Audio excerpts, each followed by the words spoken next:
Steve, going off of that, how can we acquire some of the resources and such that these other religions have? I've got Jehovah's Witness. They've got their Kingdom Hall around the corner from where I live, and I'm going, those weirdos can do it. Why can't we? You know? Why can't us weirdos do it? We're weirder than they are. Really? I think we've got some habits to break. One of those habits is the recurrent theme that we don't need no stinking leaders. You know, it's we're all equal. We're all just as good as one another, and all of us can do everything. We don't need each other, and we don't need larger organizations. And we don't need anybody setting standards. We don't need national organizations. We don't need to pay attention to the state of the faith as a whole. I think we must refocus on that. We've got to understand that we're all in this together, for better or for worse. We've got to understand that national organizations do in fact have a role to play. We've got to understand that the state of the faith is of concern to us, even if we ourselves are single practitioners off somewhere else. That's one. We've got to get over the idea that poverty is a cool thing. We got to get over the idea that we can't make any money and that we've got to be poor, and by golly, we'll just sort of scrape along, and that's somehow more ennobling than having wealth and power. I say to hell with that. Look at the three functions. You know, we all want wisdom, inspiration, spiritual expansion. Bingo. You know, right up there at the top. We all want power in our lives, the power that we need to work our will, that good old Thorian will to action and might. And down there, third function, right down there running with the Vanner, we all need pleasure, joy, prosperity, wealth. Poverty sucks. And we've got to get over the mindset that poverty is the way to go. Helga, what do you think? I think that wealth was very important to our ancestors and something that they weren't ashamed to ask for. And I noticed I was in a ritual once and I was wishing I wasn't poor anymore. And I was trying to think of how to phrase this wish, that I wasn't asking for much, that I just wanted to know that I could make my rent every month and afford a few luxuries that I wanted. And then I kind of had this epiphany, sitting there and looking at the slip of paper I was going to write my wish on, that there is nothing wrong with asking for wealth. Faye, who is the first one? Just for wealth. It's not a dirty word. It doesn't make us Paris Hilton or whatever comes to our mind when we think rich people. And I think Stefan has a very good point of attracting people. We do tend to attract the down-to-earth people, the people whose values are such that it's not that we'd mind money if it fell in our laps, but we prioritize other things so much more that we don't put the effort in our lives into generating the wealth that we want. And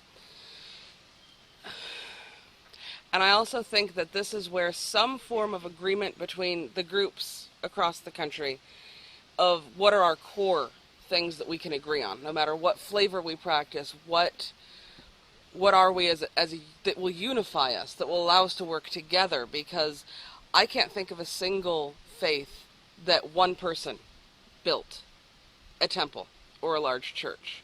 It was always people working together and pooling their resources, and I think cooperation is vital. The value of self-reliance that we all put so much weight on, and it's one of my favorite of the virtues, came about in a culture that already valued communal efforts and working together. Good point. And we tend to, because we come from a culture where we're more spread out, see self-reliance and think that means I don't ever need anyone. But they were valuing self-reliance from within a household that had 20 to 30 people of all generations who were already working together, or else they didn't survive the winter. So self-reliance in its context, I think, allows each of us to use our strengths towards a goal that none of us could accomplish by ourselves. Stefan, what do you think? How are we going to get these institutions? We're going to get these institutions by raising money, and that's really the bottom line. The first rune, like Ed said, is Fehu, and in the Havamal it says the first is called help, and help it brings to those in need. We as a folk are in need, We need financial help. We need to raise money. The Krishna movement started in 1964. Stephen McNallen started the Asatru movement in 1969. They're 5 years. They're 5 years older than we are, yet they just opened up their 41st temple. What are they doing that we're not doing?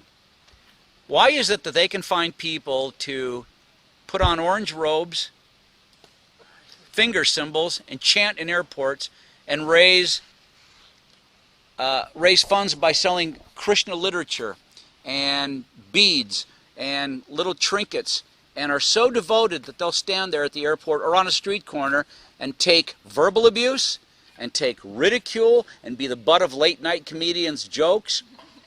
And yes, they've done all that. And yeah, we walked past them and said, wow, what a bunch of crackpots. Why they build their temple? Because they've got the money to do it. And we've got to get that same mindset. We've got to not only dedicate ourselves spiritually, but we've got to dedicate ourselves financially. And it goes back to what Steve said about becoming part of large organizations. By becoming members of organizations, we can contribute and work towards that goal of getting a temple, building a big community center, an education center. And that's important for the folk. And we've got to get that, we've got to wrap ourselves around that idea and really promote it. When I fly out of Oakland Airport, as you come up in the Southwest Terminal, you come up to the top of the escalator, and right there is a kiosk. And it says, your Black Muslim Bakery. And I've been flying out of Oakland for 12 years, and that's how long that kiosk has been there. We need the Asatru kiosk selling fruit juice, water, traveler's necessities, things that people are going to say, you know what, I'm going to need a little box of Kleenex. I'm going to need, I may need a bottle of water, or a bottle of juice, or a sandwich.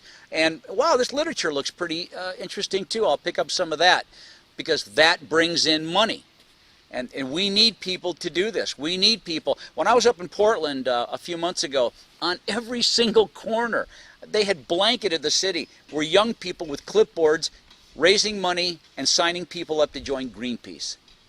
And I thought, wow, we need dedicated, spiritually aware individuals who are that dedicated enough to take a clipboard, some literature, and say, let me tell you about the AFA.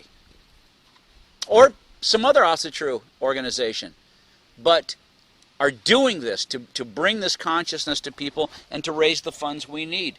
We've got to have buildings. We've got to stop the silliness about, boy, if I win the lottery, I'm going to build a great big temple and all the folk can come to it. Well, you know what? You're not going to win the lottery.